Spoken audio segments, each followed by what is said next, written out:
కేసీఆర్ కు బీఆర్ఎస్ పేరు భస్మాసుర హస్తంగా మారిందని ఎమ్మెల్సీ జీవన్ రెడ్డి అన్నారు. ఫోన్ ట్యాపింగ్ కి ప్రధాన బాధ్యుడు కేసీఆర్ అని, కేంద్ర ప్రభుత్వం ఫోన్ ట్యాపింగ్ పై స్పందించాలని కోరారు. ఓటు రాజకీయాలు చేసే పార్టీ భారతీయ జనతా పార్టీ అని, గత 10 సంవత్సరాల్లో హిందూ సమాజానికి మోదీ చేసిందేమీ లేదని అన్నారు. దేశంలో ఇండియా కూటమి అధికారంలోకి రాగానే ఈడబ్ల్యూఎస్ రిజర్వేషన్ లో మార్పులు చేస్తామన్నారు జీవన్ రెడ్డి.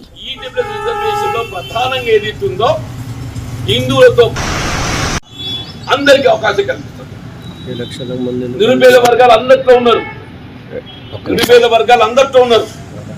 మేమందరికీ అవకాశం కల్పిస్తాం. రిజర్వేషన్ మేము మోడీ గారి లాగా కుచిత బుద్ధి కాదు. మోడీ గారి లాగా ఏదైతుందో దాని ఇవాళ కేవలం పెట్టుబడి దాని వర్గాల కొమ్ము కాసే విధంగా ఆలోచన విధానం. మోడీ గారి ఆలోచన విధానం ఇవాళ పెట్టుబడిదారి వర్గాల కొమ్ము కాసే విధంగా ఉన్నది. కానీ కాంగ్రెస్ పార్టీ ఆ విధంగా కాదు.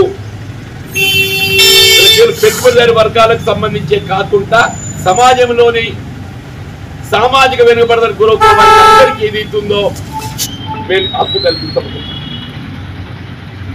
భవిష్యత్తులో మీరు ఇకనైనా ముస్లింలు అనే ఒక పదం వాడకండి.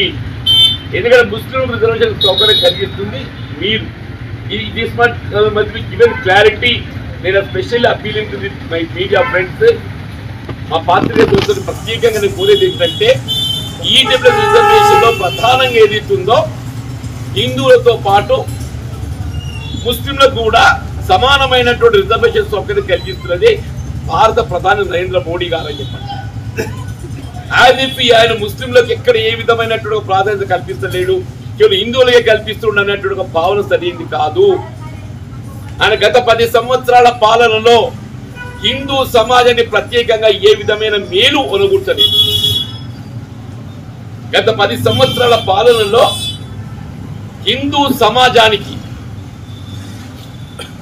ఏ విధమైనటువంటి ఒక మేలు ఒనగూర్చలేదు. ఏదైనా రాజ్యాంగ నిబంధనలకు అనుగుణంగానే హక్కులు పొందడం జరిగింది. తప్పేదైతుందో ఇలా ప్రత్యేక హిందూ సమాజాన్ని మేలు ఒనగూర్చలేదు. అయోధ్య రామ మందిర నిర్మాణం చేపట్టడం జరిగిందంటే కూడా అది భారత న్యాయ వ్యవస్థ జ్యుడిషియరీ ఆదేశాలతో నిర్మాణం చేపట్టదు. ఇవాళ ఏదైతుందో అయోధ్య రామ మందిర నిర్మాణం అనేది it is not the credit of any political party. It is not the credit of any political party. If at all you want to give credit to anybody, you should give it to the judiciary. ఆ యొక్క గౌరవము, ఆ credit ఇవ్వాలని చెప్పంటే న్యాయ వ్యవస్థకి ఇవ్వాలని చెప్పంటుంది. అందరికీ అవకాశం కల్పిస్తుంది. నిరుపేద వర్గాలు అందరిలో ఉన్నారు.